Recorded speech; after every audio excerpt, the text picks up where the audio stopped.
Hey minions, welcome to Crank It Up. I'm Jim Price, and on this episode of Action Awareness, I want to talk about Aggromotive of the Steampunks. When you play Steampunks, which I highly suggest you do because they are under the radar and awesome, you'll come across the mechanic. This is a great card, one that I like way more than the Steam Queen because it can create a big play instantly. The Steampunks have two great actions that drive their focus, Rotary Slug Thrower and Aggromotive. Both are great cards, but which is better? Which drives your strategy? Which is the better mechanic play? I would say that most players would side with Team RST because it has the higher ceiling. But I myself, if you haven't already guessed based on the topic of this video, am on Team Aggromotive, even though I'll concede that RST may actually be the better card in most cases. Aggromotive is an extremely unique card for its time, coming out in the first expansion. It states, play on a base. If you have a minion here, you have +5 power. Not the minion, you, the player. This makes Aggromotive the kaiju ancestor, because it is the first instance of a player having power tied to an action rather than a minion. We haven't seen many actions that do this until the kaiju formalized it by making it automatic. And that lack of power creep is just one of the many reasons why I like this card more than RST. I'm a big proponent of power activation. This is going to be a separate video specifically, but the short version is that power activation is power that has the potential to be there and you choose when to activate it.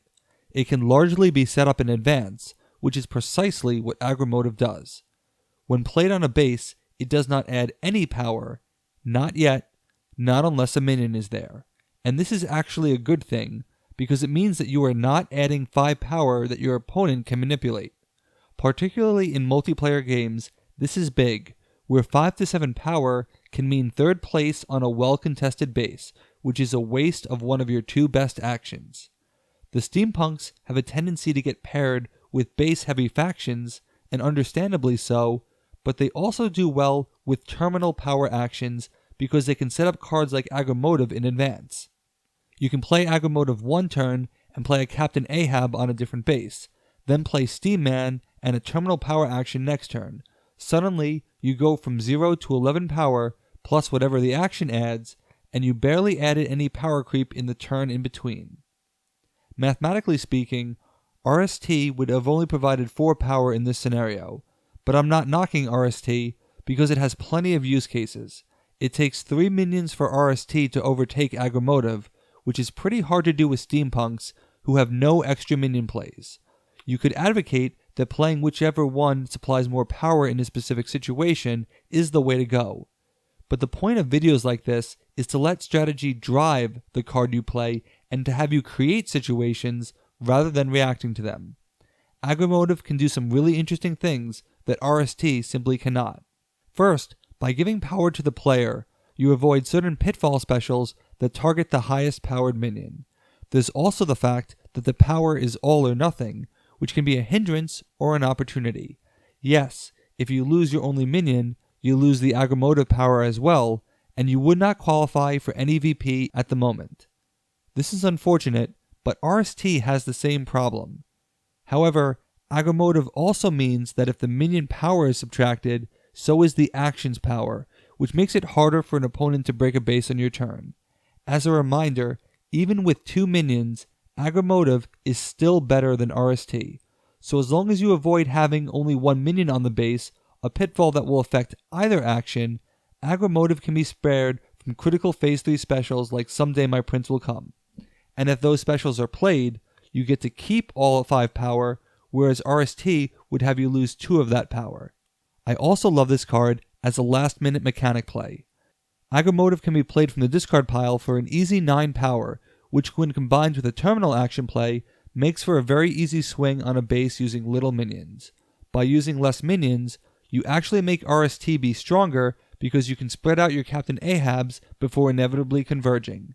It is a lot easier to be disciplined with Aggromotive and then go crazy with RST than to do the reverse, because you might find that you went a bit too crazy to compete after.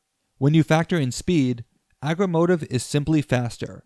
As a one-turn play, you are adding 5 power instead of 2, which can make a significant difference.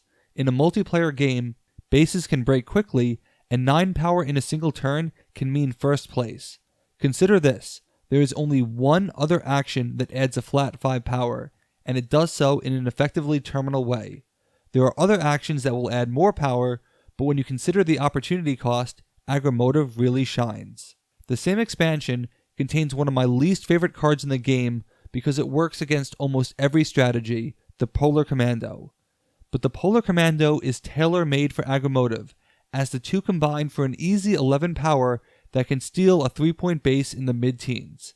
Since Aggromotive is easily retrieved, and Polar Commando is not a minion you can rely on, this is the perfect type of efficient play. Any faction that cares about building a singularly powerful minion will also appreciate Aggromotive. Minion efficiency is one of the keys to Smash Up, and if you have a minion capable of achieving crazy power levels, you will want Aggromotive to push you over the edge. As I've mentioned before, this is the perfect type of action to target those mid-teen bases that can easily be broken solo, and uncontested points either put you back in the game or put you in the lead for good. RST requires too much setup, and any time you could add points quickly, it is generally in your favor. I also like that Aggromotive targets a single minion because it works well with Difference Engine, a necessity for Steampunks. Drawing an extra card every turn is extremely beneficial, particularly in Phase 5 since you are in full control of getting the card as opposed to other cards like Water Lily. The more minions on the base, the quicker it will close and the less cards you will draw. The card advantage will pay dividends down the road. Ironically, when you consider perhaps the strongest steampunk pairing, Kaiju, Aggromotive stands out even more. The Kaiju only have 3 minions, which makes RST very difficult to activate. But Aggromotive only needs 1, and playing it in advance plays perfectly into the action with power follow-up on the second turn. Also, it works well with the Kaiju Alliance to reduce the breakpoint. Within 2 or 3 turns, you can create a great deal of power because Aggromotive actually eclipses all other Kaiju actions in terms of power output. It becomes a stomp that requires much less timing, but even if stomp is your terminal action, there's a decent number of bases you can break with 16 to 17 power. I think the same is also true of truckers. Although they have plenty of movement to facilitate RST, Aggromotive can camp on one base while High Speed Chase sends a Rubber Chicken into Aggromotive. Rubber Chicken becomes a 9 for a total of 14 power, or 17 if Convoy was there. The most important factor is that this required only 1 minion. The truth is that any good steampunk player will be using both of these actions, but I maintain that Aggromotive has the potential to be more disruptive because of its flexibility and speed. Knowing how to maximize both is the key to steampunk victories. I just think Aggromotive flies under the radar too much. By utilizing a great 1 minion approach, you can easily replicate this with your mechanics for instant power with just a single minion play, and that's tough to top. I won't blame you for liking RST more, but I will secretly judge you and think that you're wrong. Which action do you prefer? Let me know in the comments. That's it for this week. Thanks for watching. Be sure to like and subscribe. Let's shut it down.